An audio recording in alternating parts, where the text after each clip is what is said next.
In the cold light of an early spring morning in 1843, Miss Rosalie Bennet stood before the iron gates of Thornfield Manor, with nothing but a worn leather case and a letter of commission clutched in her gloved hand. The stone mansion rose before her like a sleeping giant, its grey towers disappearing into the mist that clung to the Yorkshire moors. At 23, she had painted many portraits. Wealthy merchants who wanted their faces immortalized, society ladies who demanded flattering lies upon canvas, but never had she been summoned to paint a man whose reputation preceded him like a funeral march. Lord Adrian Hargrove, the Earl of Thornfield. They said he never smiled. They said his eyes held winter even in summer.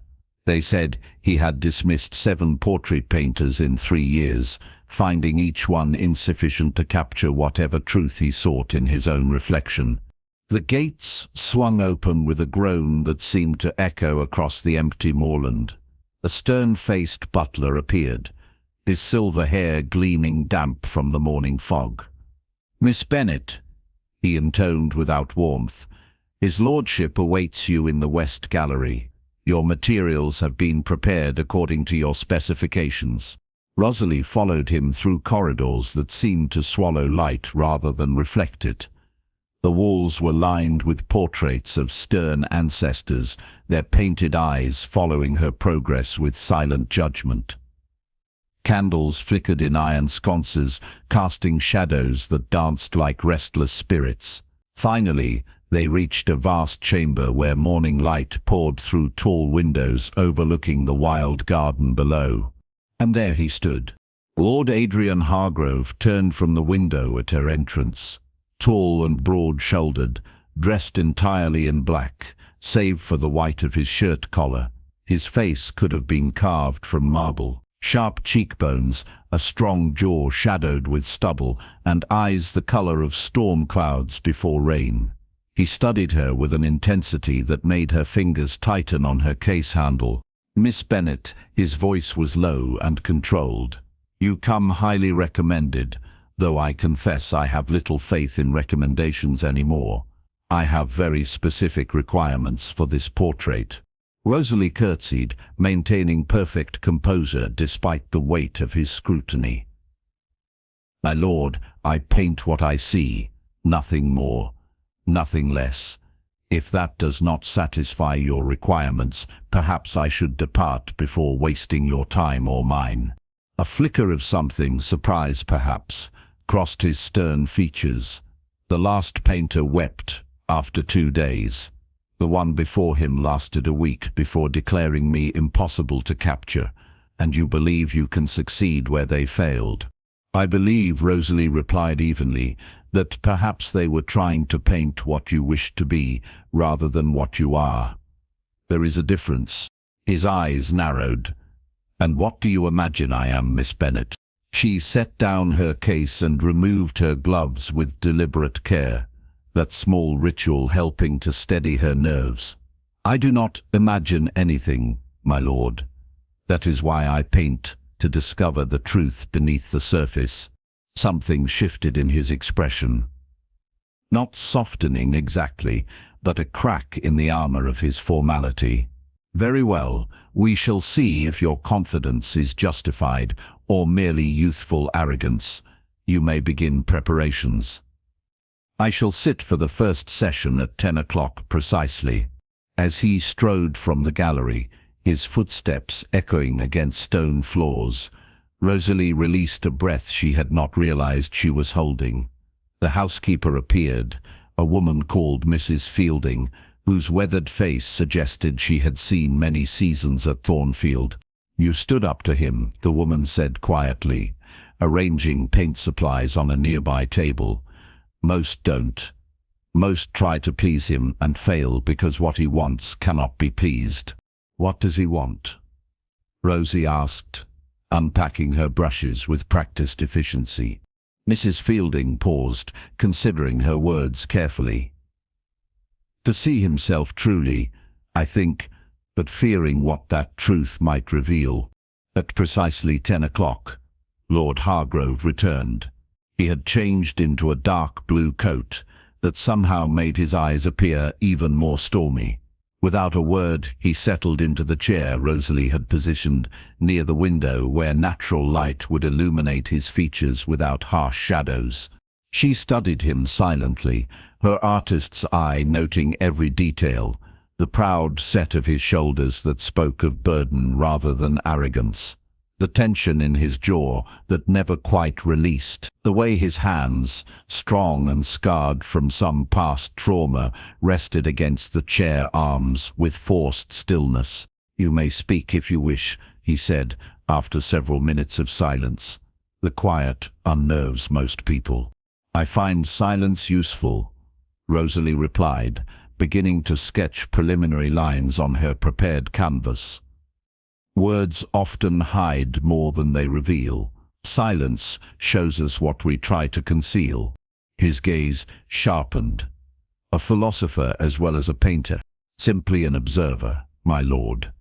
She mixed colors on her palette, creating the exact shade of his eyes, that peculiar gray with hints of blue like distant mountains before a storm. "Tell me, why commission a portrait now after dismissing so many artists?" He was quiet, so long she thought he would not answer. Then his voice lower. "There are moments when one must confront what has been avoided. My father's portrait hangs in the great hall. My grandfather's beside it. An empty space waits for mine. The weight of legacy demands its accounting. And what will your portrait show to those who view it 100 years hence?" "That I existed," he said simply. "Nothing more." Rosalie's brush paused mid-stroke. "You do not wish to be remembered." "I wish to be honest." His eyes met hers directly. "Most portraits are lies, painted flattery designed to make the viewer comfortable with the subject's importance. I want the truth, Miss Bennet. However uncomfortable it may be." She resumed painting, her strokes careful and deliberate. "The truth has a cost, my lord. Are you prepared to see yourself without the armor you wear so carefully?" His laugh held no humor. "Perhaps that is precisely what I need." The days fell into a pattern. Morning light brought Lord Hargrove to the West Gallery, where he would sit in rigid stillness while Rosalie worked. At first, their sessions were silent, except for the whisper of brush against canvas and the occasional creak of old wood settling. But gradually, words began to fill the spaces between brushstrokes. "Tell me of your training," he asked, on the fourth day. Rosalie mixed a deeper shadow, capturing the hollows beneath his cheekbones. "My father was a portrait painter of modest reputation. He taught me everything, though society deemed it improper for women to pursue such work professionally. When he died 3 years ago, I had little choice but to continue his craft or starve." "You paint with anger, then, against circumstance?" She looked up from her canvas, meeting his gaze. "I paint with purpose, my lord. There is a difference. Anger burns out quickly. Purpose sustains even when the fire grows cold." Something in his expression shifted, a brief vulnerability quickly masked. "You speak from experience, as do we all who survive rather than merely exist." Her brush moved across the canvas with confident strokes. "You bear a scar above your left eyebrow. How did you acquire it?" He raised one hand, instinctively, to touch the faint white line. "A childhood accident. My younger brother and I were playing at swords with tree branches. His aim proved better than mine." His tone had lightened almost imperceptibly, but Rosalie caught the change. "You loved him." The tension returned to his shoulders immediately. "Past tense, Miss Bennet. I hear grief in your voice, my lord. Grief speaks in past tense even when we wish it otherwise." Lord Hargrove stood abruptly, moving to the window where morning mist still clung to the moorland. "Thomas died 7 years ago. Fever took him in 3 days. He was 19. full of light and laughter that this house has not known since. Rosalie set down her brush carefully. "I am sorry for your loss." "Are you?" He did not turn from the window. "Or do you merely speak the expected words?" "Both can be true," she replied quietly. "I lost my mother when I was 12. The expected words become genuine when spoken by those who understand their weight." He turned then, studying her with new intensity. "You paint grief well, I suspect." "I paint what I see," she repeated her earlier words. "And grief leaves marks upon us all, visible or otherwise." "Then show me those marks," he said, returning to his chair. "Paint not what flatters, but what remains. If you can capture that, Miss Bennet, you will have succeeded where all others failed." As the days lengthened into weeks, something unexpected began to grow between painter and subject. It started small, a shared observation about the weather, a brief discussion of books they had both read. The way Lord Hargrove's rigid posture would gradually relax as each session progressed. Rosalie found herself arriving earlier each morning, eager for those hours in the sun-filled gallery. The portrait was taking shape beautifully. Her finest work, she knew without false modesty. But something else was also taking shape, something she had not anticipated and knew she should not permit. She was beginning to see beneath the stern exterior to the man beneath, the one who left books he thought she might enjoy on the table beside her easel, the one whose eyes would soften almost imperceptibly when she spoke of her father, the one who she realized with growing alarm was becoming dangerously important to her peace of mind. On the morning of the third week, spring rain lashed against the tall windows, turning the moorland into a watercolor of grey and green. Lord Hargrove arrived later than usual, his hair damp, his expression darker than she had yet seen. "Forgive my tardiness," he said without meeting her eyes. "Estate matters required attention." Rosalie noted the tension in every line of his body as he took his position. "The rain suits your mood today, my lord." His gaze snapped to hers. "You presume much." "I observe accurately," she corrected gently. "If you wish to postpone our session, I understand." "No." His voice was sharp. "Continue." She began to paint, but the atmosphere had shifted. Something troubled him deeply, and it showed in every rigid line of his posture. After 20 minutes of oppressive silence, Rosalie set down her brush. "I cannot paint a lie, my lord. Whatever burdens you today has altered your countenance. Either tell me what troubles you, or we must stop." He rose abruptly, pacing before the rain-streaked windows. "Today marks 7 years since Thomas's death. 7 years since laughter left these halls. 7 years since I failed him." Rosalie's heart contracted at the raw pain in his voice. "How did you fail him?" "I was here when the fever took him," he said, his back to her. "I sat beside his bed, held his hand, watched him burn with heat. I could not cool. The physicians said nothing more could be done, but I should have done something, anything. Instead, I simply watched him die." She approached him slowly, stopping several feet away.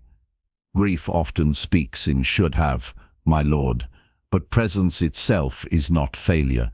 You were there in his final moments. He was not alone. That is not nothing." He turned to face her, and she saw moisture gleaming in his storm-colored eyes. "You speak kindly, Miss Bennet, but kindness does not erase truth." "No," she agreed softly, "but perhaps it helps us bear it." For a long moment, they stood in the rain-dimmed gallery, the distance between them feeling both vast and impossibly small. Then Lord Hargrove reached out, his hand hovering near her face before dropping back to his side. "You see too clearly," he said, his voice rough. "It is dangerous." "For whom?" she asked, her heart beating faster. "For us both, I suspect," He stepped back, the careful distance re-establishing itself. "We should continue. I did not hire you to serve as my confessor." Rosalie returned to her easel, but something fundamental had shifted. The portrait staring back from the canvas captured more than mere features now. It showed the man beneath the title, the grief beneath the stern exterior, the humanity beneath the practiced control. And with every brushstroke, Rosalie felt herself falling deeper into territory from which there might be no safe return. The spring days grew longer and warmer as April surrendered to May. The wild garden below the West Gallery burst into unexpected color. Purple heather carpeted the moors. Birds returned to nest in the stone eaves of Thornfield Manor, and within the sun-filled gallery something bloomed that neither painter nor subject dared to name. Lord Hargrove no longer arrived precisely at 10. Sometimes he came early, standing silently beside Rosalie as she prepared her palette, watching the careful ritual of her preparations. Sometimes he brought tea himself, rather than summoning servants, an intimacy that did not escape Mrs. Fielding's knowing gaze. Their conversations deepened, moving beyond polite exchanges into territory that felt dangerous in its honesty. "Why did you never marry, my lord?" Rosalie asked one morning, adding highlights to capture the way sunlight touched his hair. He had grown accustomed to her direct questions. "What makes you assume I never married?" "You wear no ring," she replied, "and this house feels like a place where a woman's touch has never softened its edges." His smile was brief and bitter. "My father arranged a match when I was 25. Lady Caroline Ashworth. Beautiful, accomplished, everything a countess should be. But after Thomas died, I could not bear to fill this house with the pretense of happiness when grief still echoed in every corridor. I broke the engagement. She married a duke within 6 months. I believe she is quite content. And you? I am what you see before you, Miss Bennet. Content is not a word I would choose to describe my state." Rosalie paused, brush suspended above canvas. "What word would you choose?" He considered carefully. "Enduring. I endure the passing days and the weight of obligations and the loneliness of legacy. That is no life at all," she said softly. "Merely existence. Is there truly a difference for men like me?" His eyes met hers with unexpected vulnerability. "We are born to duty, raised for responsibility, shaped by expectations that leave little room for the luxury of living." "There is always a choice," Rosalie countered. "Even when circumstances narrow our path, we choose how we walk it." Spoken like someone unburdened by centuries of ancestral obligation, or spoken by someone who has learned that the heaviest burdens are often those we place upon ourselves. She set down her brush. "My lord, if I may be bold, when have you ever been otherwise?" The ghost of a smile touched his lips. "This portrait," she gestured to the canvas, "it shows a man imprisoned not by duty, but by grief. You have mourned for 7 years. At what point does mourning become merely habit?" His expression hardened. "You overstep, Miss Bennet." "Yes," she acknowledged. "I do. But someone must. You hired me to paint truth. The truth is that you have built walls so high that even light struggles to reach you, and you call it duty when it is simply fear." "Fear?" His voice was dangerously quiet. "You presume to know what I fear." "I presume nothing," she replied, holding his stormy gaze. "But I have painted your eyes for 3 weeks now. I see what you hide from yourself. You fear that if you stop grieving, you will lose the last connection to your brother. You fear that happiness would be a betrayal of his memory, so you wrap yourself in sorrow and call it loyalty." The silence that followed felt like the held breath before a storm. Lord Hargrove stood, his expression unreadable. This session is concluded. He strode from the gallery, his footsteps echoing like thunder. The door closed with controlled force, and Rosalie found herself alone with the half-finished portrait that seemed to stare at her with accusation in its painted eyes. She had gone too far. Spoken truths better left unvoiced. By morning, she would likely receive notice of her dismissal, just like the 7 painters before her. But as she cleaned her brushes with trembling hands, Rosalie could not find it within herself to regret the words. Some truths demanded speaking, regardless of consequence. 3 days passed in tense silence. Lord Hargrove did not appear for their scheduled sessions. Servants moved through the corridors with unusual quiet, as if the house itself held its breath. Rosalie remained in her guest chamber, uncertain whether to depart or await formal dismissal. On the 4th morning, Mrs. Fielding appeared at her door before dawn. "His lordship requests your presence in the West Gallery," she said, her lined face unreadable. Rosalie dressed quickly, her heart beating with apprehension and something else. Hope, perhaps, or simply the desperate wish to see him again, even if only to receive her dismissal with dignity. The gallery was dim. Candles not yet lit, only the pale grey light of early morning filtering through the tall windows. Lord Hargrove stood before her easel, studying the unfinished portrait with an intensity that made Rosalie pause in the doorway. "I have been a coward," he said, without turning. "Thomas would be ashamed of the man I have become." Rosalie entered slowly, stopping several feet behind him. "Your brother loved you. Love does not shame. It hopes." He turned then, and she saw that his eyes were shadowed with sleeplessness, but somehow clearer than before, as if a fog had lifted. "You spoke truth. I was not ready to hear. But truth does not wait for readiness, does it?" "Rarely," she agreed softly. "Finish the portrait," he said. "Paint what you see. All of it. The grief, yes, but also whatever else you have found beneath it. I hired you to show me truth. I will not flinch from it now." Rosalie moved to her easel, relief flooding through her. She began preparing her palette, the familiar ritual steadying her emotions. As she worked, Lord Hargrove remained standing, watching her with an attention that felt different somehow. More open, less guarded. "I walked the moors for 3 days," he said quietly, "to the places Thomas and I played as boys. I have avoided those places for 7 years, but I went there now and remembered not only his death, but his life, his laughter, his terrible jokes, the way he could find joy in the smallest things, a bird's nest, a perfect stone, the first snowfall of winter." He paused, and Rosalie waited, giving him space for the words.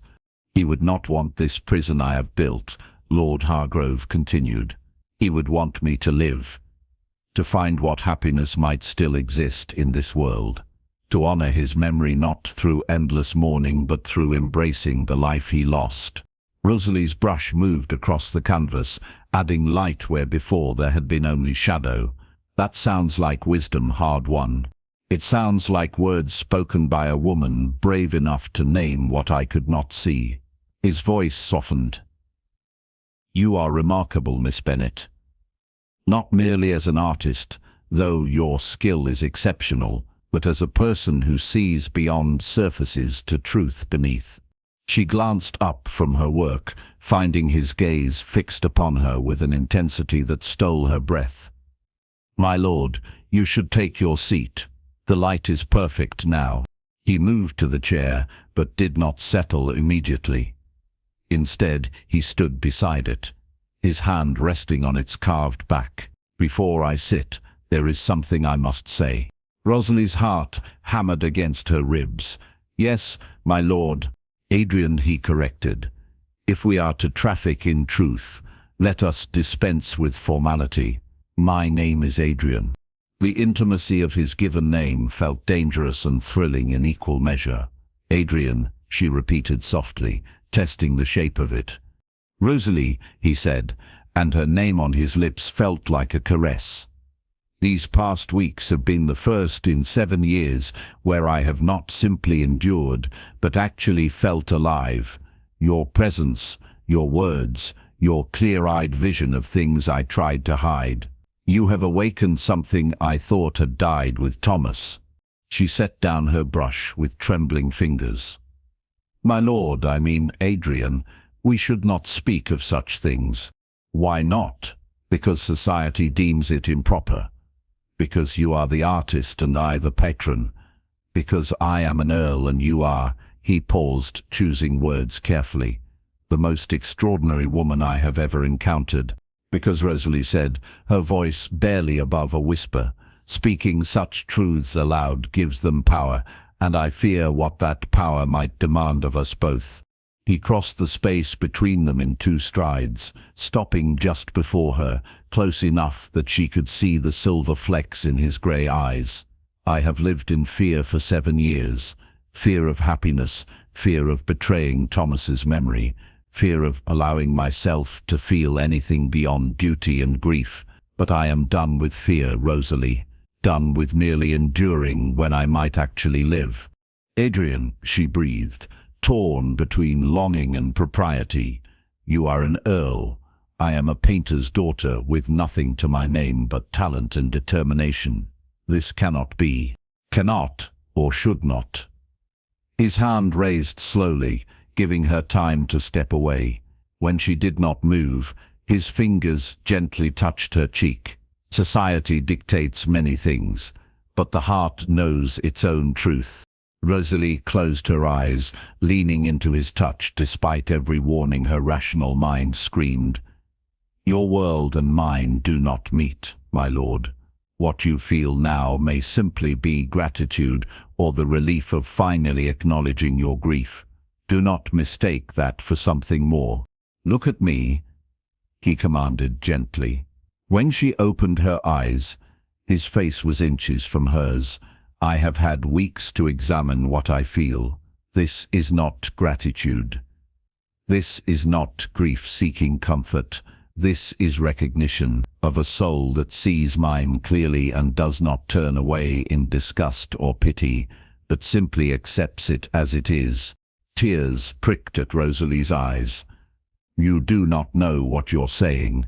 When the portrait is finished, I will leave. You will return to your life, and this moment will fade like morning mist.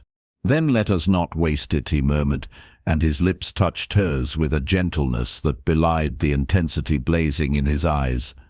The kiss was soft, questioning, a brush of warmth that sent fire racing through Rosalie's veins. For one perfect moment, she allowed herself to sink into it, to taste the possibility of something she had never dared to dream. Then reality crashed back with crushing weight. She pulled away gently but firmly, stepping back until the easel stood between them like a barrier. "Adrian, no. This is madness." His expression showed hurt, but he did not pursue her. "Then let me be mad. I have been sane and measured and controlled for 7 years. It has brought me nothing but emptiness. And rushing into something impossible will bring you only pain," she countered, wrapping her arms around herself as if to hold her breaking heart together.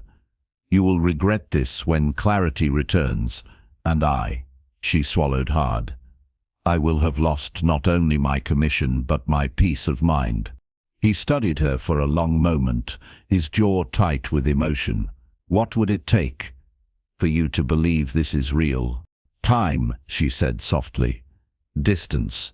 Certainty that what you feel is not simply the result of grief loosening its hold, allowing other emotions to rush in and fill the void." His hands clenched at his sides. "And if time and distance only make the feeling stronger, what then, Rosalie?" "Then perhaps," she said, her voice breaking, "we will know it was real. But we cannot know that now. Please, my lord, Let me finish the portrait.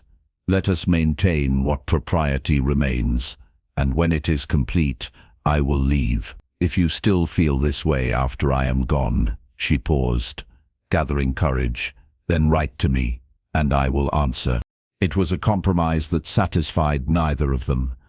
But Adrian, recognizing the wisdom beneath her words even as his heart raged against them, nodded slowly. "Very well," he said, his voice carefully controlled once more. "We shall proceed as artist and patron. Nothing more, until the portrait is complete." He took his seat in the chair, and Rosalie resumed her position at the easel. But everything had changed. Every brushstroke felt weighted with longing. Every glance held unspoken words. Every moment stretched taut with the impossible tension of denied feeling. And the portrait itself began to transform. Where before Rosalie had captured grief and dignity, now something else emerged on the canvas. Hope, vulnerability, the face of a man awakening from long sleep, blinking against sudden light. It was, she knew, her masterpiece, but it would also be her torment, because every time she looked at it in years to come, she would remember the man who had fallen in love with her through the act of being truly seen, and the impossible choice she had made to walk away. The final week of painting passed in exquisite agony. Adrian kept his word, maintaining careful distance and formal address, but his eyes betrayed everything his words did not say, and Rosalie felt herself drowning in emotions she had tried so hard to deny. Mrs. Fielding watched them both with a mixture of sympathy and concern. "You're both being very noble and very foolish," she said one afternoon, finding Rosalie alone in the gallery. "Love does not appear often in life. To push it away in the name of propriety seems a particular kind of cruelty." "It is not cruelty but wisdom," Rosalie replied, though her voice lacked conviction. "He is grieving. I am temporary. This is not the foundation on which lasting happiness is built." "And yet," the housekeeper observed, "you have already painted him back to life. That seems rather more significant than temporary." On the morning of the portrait's completion, Rosalie stood before the canvas as the sun rose over the moors. It was finished, every detail perfect, every truth captured. Adrian Hargrove, Earl of Thornfield, stared from the canvas with eyes that held winter and spring in equal measure. Grief acknowledged but no longer consuming. Strength earned through suffering, and beneath it all, a question, a hope for something more than mere endurance. Lord Hargrove entered the gallery precisely at 9, an hour earlier than their usual session. He had dressed with particular care in deep grey that matched his eyes. His expression was carefully neutral, but Rosalie knew him well enough now to see the tension in the set of his shoulders. "It is complete," she said simply, stepping aside so he could view the finished work. Adrian approached the canvas slowly, as one might approach a mirror that might reveal more than simple reflection. He stood motionless for so long that Rosalie's anxiety mounted to almost unbearable heights. Finally he spoke, his voice rough with emotion. "You have shown me who I am, who I was, and who I might yet become." "It is extraordinary, Rosalie." Tears burned behind her eyes. "I am glad it pleases you, my lord." He turned to face her then, abandoning all pretense of formality. "Nothing about this pleases me, Rosalie.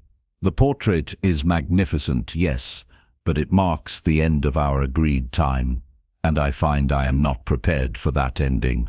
"We made an arrangement," she said, though her voice trembled. "The portrait is complete. I must leave. That was always the agreement."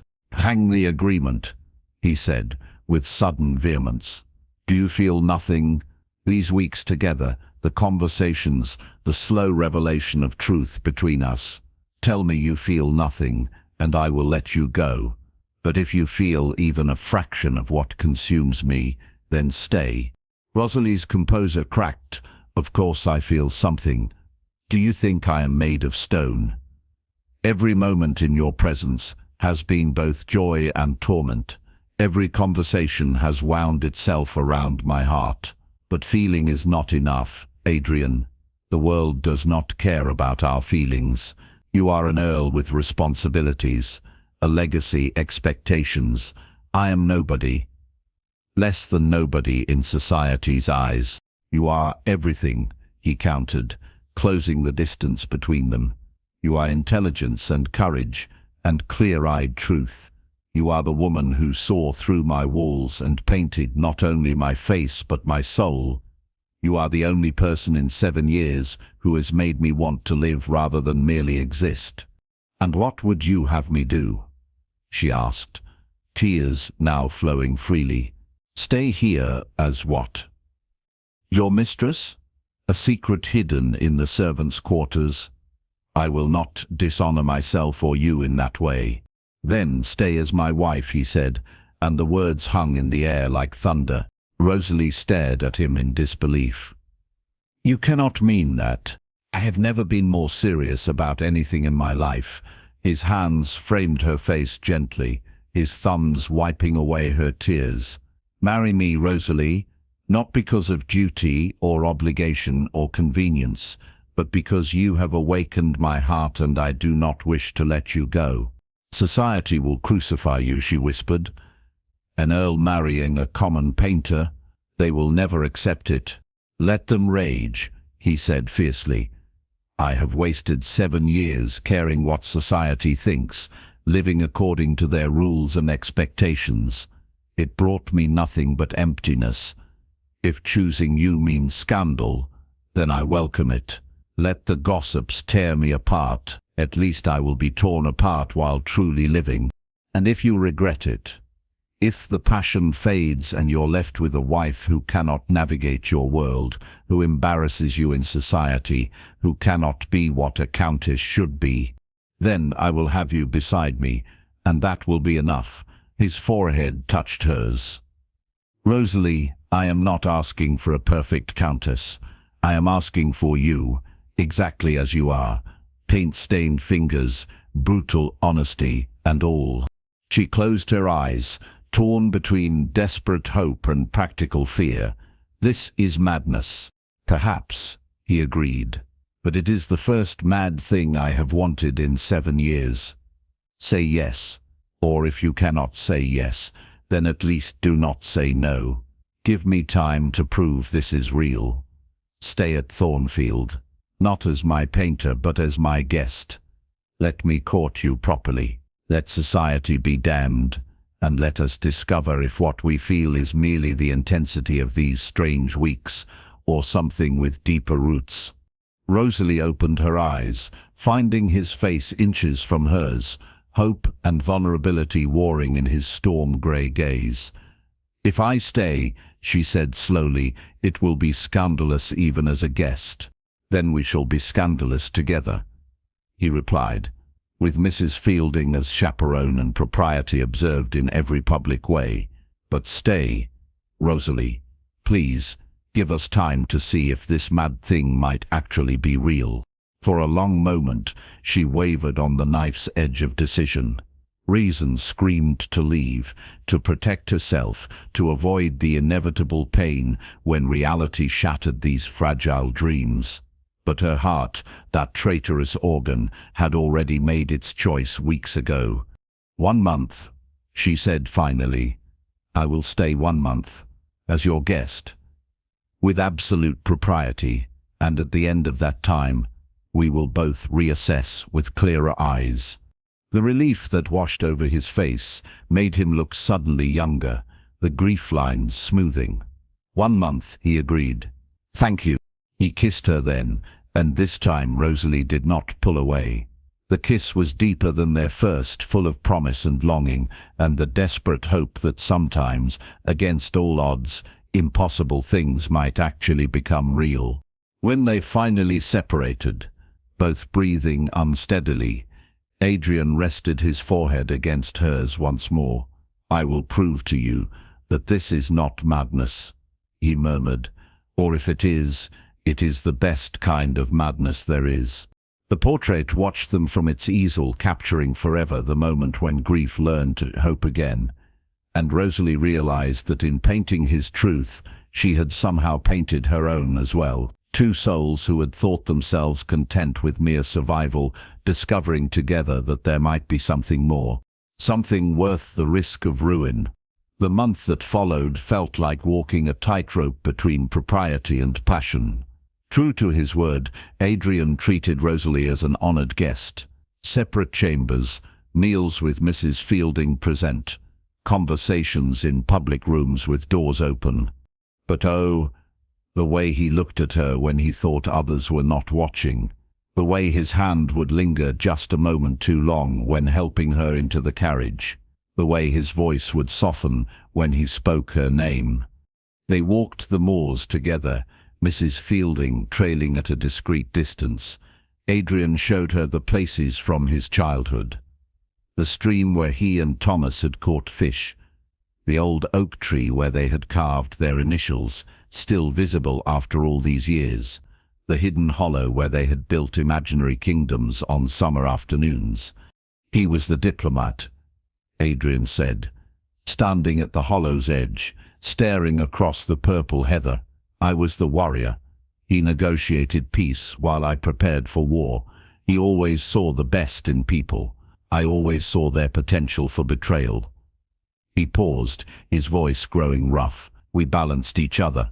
When he died, I lost my counterweight. Rosalie touched his arm gently.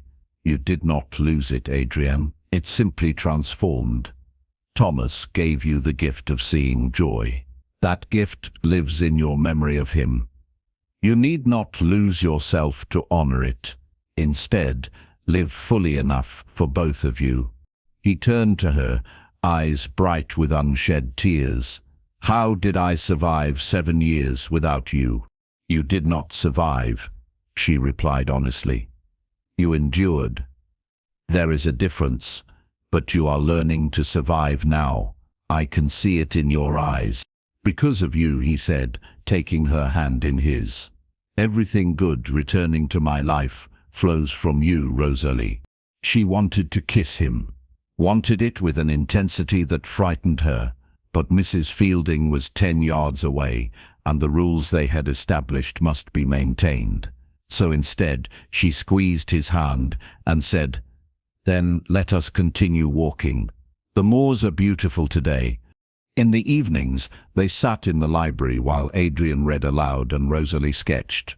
Not portraits this time, but small studies of hands, of light falling across stone, of the wild roses that grew outside the windows, creating for the simple joy of creation rather than commission. One evening, Adrian set down his book and watched her sketch for several moments in silence. May I ask you something personal? Rosalie glanced up, setting aside her charcoal. Of course.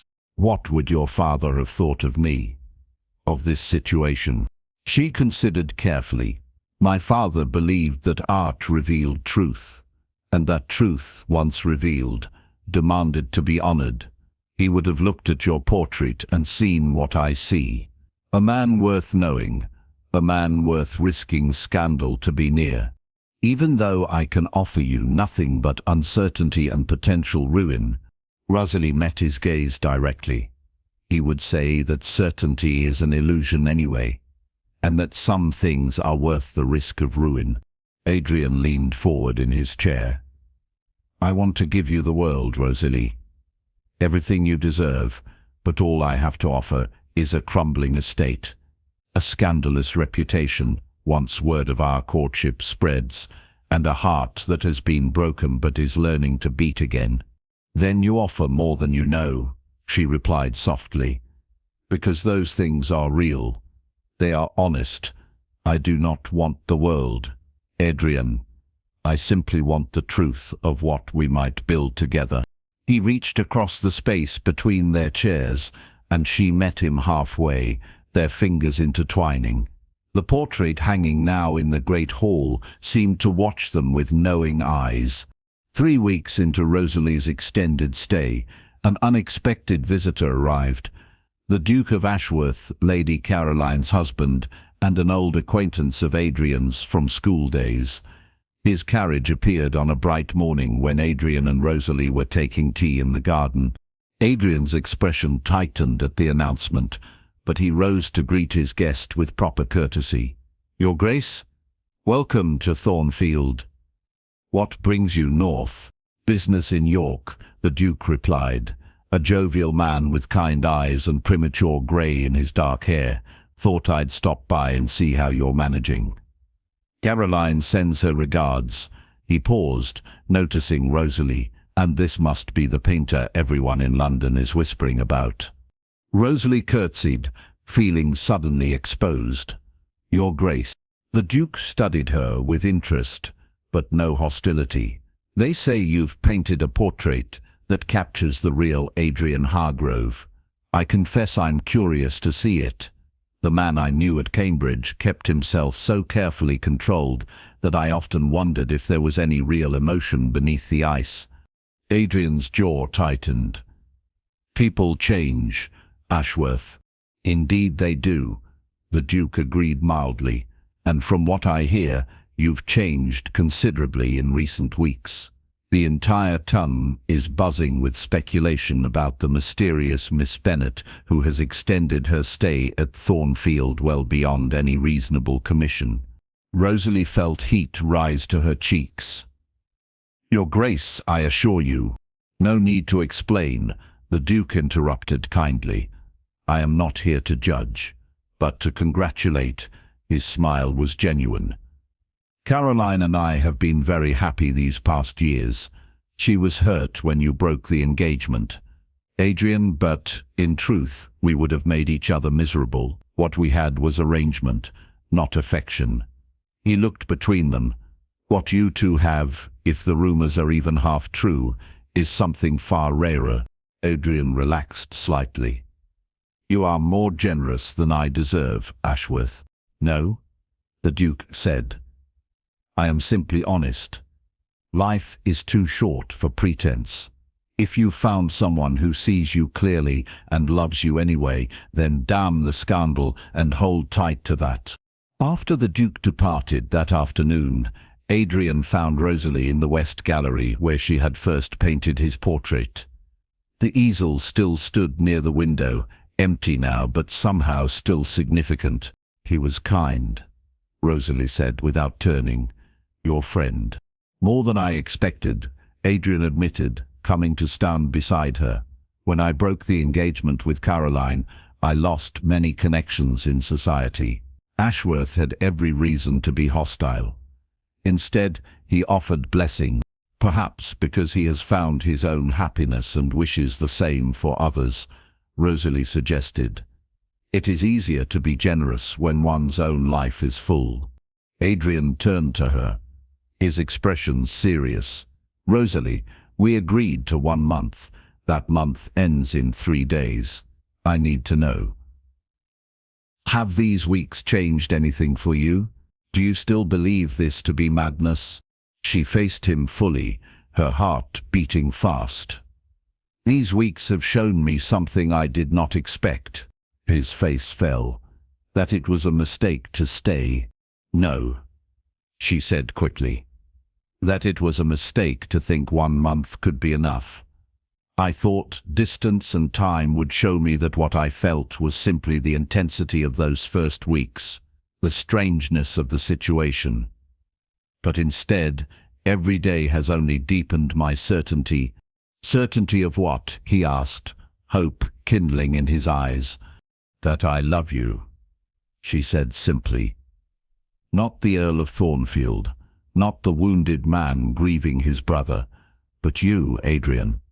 The man who reads poetry aloud, who walks the moors at dawn, who has learned to laugh again, who holds his pain honestly instead of hiding it. You, exactly as you are." He closed his eyes briefly, as if her words were almost too much to bear. "Say it again." "I love you," she repeated. "And yes, it terrifies me, and yes, I know the scandal will be enormous, And yes, I understand that I may never be fully accepted by your world. But none of that changes the truth. I love you." Adrian opened his eyes, and she saw tears there, unashamed. "Then marry me," he said, for the second time. "Not in a month or a year, when scandal has died down. Now, immediately, before I lose my courage, or you regain your sense." Rosalie laughed, the sound breaking free like birds released from a cage. "That is possibly the worst proposal I have ever heard. But do you accept it?" he asked, reaching for her hands. She pretended to consider, an earl proposing marriage while openly weeping, offering me scandal and social ruin instead of security and comfort. What woman could resist such romance? "Rosalie," he growled, half laughing, half crying. "Yes or no?" "Yes," she said, and he pulled her into his arms so quickly she gasped. "Yes, Adrian, I will marry you. I will be your countess. I will face down every scandal-mongering gossip in London. I will paint you 1,000 more portraits and argue with you about everything and love you through it all." He kissed her then, deeply and thoroughly, 7 years of grief and loneliness and careful control burning away in the fire of finally allowing himself to feel, to want, to claim the happiness he had denied himself for so long. When they finally broke apart, both breathing hard, Rosalie touched his face gently. "We are going to be the subject of every conversation in every drawing room in England. Let them talk," he said fiercely. "Let them say the Earl of Thornfield fell under the painter's spell. Let them whisper that I've gone mad with grief and thrown away my reputation. I don't care, Rosalie. I have been dead for 7 years. You brought me back to life. That is worth any scandal." Mrs. Fielding appeared in the doorway, took one look at them standing so close, tear-stained and glowing, and smiled. "Should I call for the vicar then?" Adrian laughed, the sound rich and full and utterly unlike the controlled man who had first hired Rosalie to paint his portrait. "Yes, Mrs. Fielding, call for the vicar. We're getting married." Within a fortnight, in the small chapel on the Thornfield estate, Adrian Hargrove, Earl of Thornfield, married Miss Rosalie Bennet before a handful of witnesses. The ceremony was simple, no grand London wedding, no society pageant, just two people who had found each other in the act of revelation, promising to continue that honest unfolding for the rest of their lives. Rosalie wore a gown of cream silk, simple but elegant, with wild roses from the moor woven through her hair. Adrian wore formal black, but his eyes held more light than she had ever seen. When the vicar pronounced them man and wife, Adrian kissed her with thorough tenderness, while Mrs. Fielding wept happy tears, and the few staff members present applauded. That night, as husband and wife, they stood together in the great hall before Adrian's portrait. The painted face looked down at them, capturing forever that moment of transformation. Grief acknowledged, hope awakening, the face of a man learning to live again. "You painted my soul," Adrian said quietly, his arm around Rosalie's waist, "and in doing so you saved it." "No," Rosalie corrected, leaning into his warmth. "I merely showed you what was always there. You saved yourself by having the courage to look." He turned her in his arms, his forehead resting against hers in that gesture that had become their private ritual. "What do we do now? When London hears of this marriage, the scandal will be unprecedented." "Now," Rosalie said with a smile, "we live fully, honestly, together. Let them say what they will. We know the truth." "And what is that truth?" "That sometimes the greatest masterpieces are not painted on canvas, but built in the quiet moments between two souls who dare to see each other truly." Adrian kissed her again, deep and sweet, in the shadow of the portrait that had brought them together. Outside, night settled over the Yorkshire moors. Inside Thornfield Manor, In corridors that had known only grief for 7 years, laughter returned at last. The portrait hanging in the great hall would become something of a legend in years to come. People travelled from London just to see it. The painting that supposedly bewitched an earl, the masterpiece that caused such scandal. But those who looked closely saw more than scandal. They saw truth, rendered in oil and brushstroke, the face of a man who had been lost and found himself again. The face of someone who chose love over propriety, life over mere existence, truth over comfortable lies. And if they looked very closely, they might notice something the artist had added in the final days before her wedding.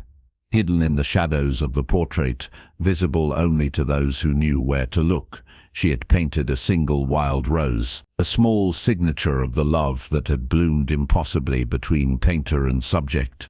Years later, when their children asked how their parents had met, Rosalie would smile and say, "I painted your father's portrait, and every brushstroke made him fall deeper into ruin." "What kind of ruin?" the children would ask. And Adrian would answer, holding his wife's hand, "The very best kind. The kind that destroys what you were so you can become what you were always meant to be." The portrait of the Earl of Thornfield remained in the Great Hall for generations. Other paintings came and went. Fashions changed. Seasons turned, but that one portrait stayed, a testament to the moment when grief learned to hope, when control learned to surrender, and when two hearts found each other in the radical act of being truly, completely seen. Some ruins, after all, are simply the breaking open of prisons we built around our own hearts, and some falls from grace are actually the first steps toward redemption. This is the story of a portrait that changed 2 lives, of a painter who saw beneath the surface, of an earl who finally allowed himself to be seen, of love that bloomed in the dangerous territory between should and could. If this story touched your heart, we would be honored if you would like this video and share it with someone who believes in love that transforms. Comment below and tell us which moment moved you most. Was it their first meeting in the mist-covered manor, the conversation about grief that changed everything, or perhaps that moment when Adrian knelt before the portrait and finally saw himself truly? Subscribe to our channel for more Victorian romance tales that explore the quiet revolutions of the heart. Every week we bring you stories of courage, love, and transformation set in the grand estates and wild moors of England's most romantic era. Your subscription ensures you never miss another journey into the past, where passion and propriety danced their delicate dance. Stay until the very end for another tale of forbidden love and impossible choices.